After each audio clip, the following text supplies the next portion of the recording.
Wie kann die Karwoche unser Leben neu auf Jesus ausrichten? Weil wir Menschen alle unterschiedlich sind, gibt es nicht die eine abschließende Antwort. Hier einige Gedankensplitter.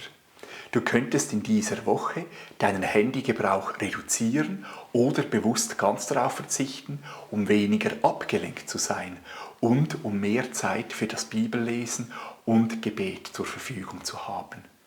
Du könntest in dieser Woche einmal in eine Kirche gehen, eine Kerze anzünden und dir Zeit nehmen, um dein Leben im Licht der Liebe von Gott zu überdenken.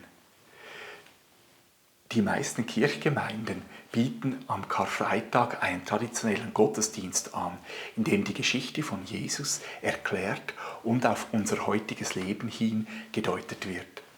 Am Karfreitag wird ein Lieblingsbibelvers von mir als Motto über dem Tag stehen. Gott war in Christus und versöhnte die Welt mit sich selber und rechnete ihnen ihre Sünden nicht zu. 2. Korintherbrief 5,19. Immer mehr Kirchgemeinden bieten am Karsamstag ein Osterfeuer an dem alle einen gemütlichen Nachmittag und Abend mit Essen, Trinken und Gemeinschaft verbringen können.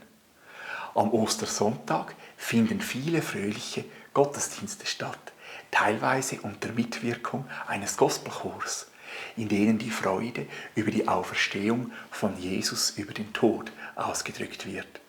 Ich wünsche dir Gottes Segen in dieser Karwoche.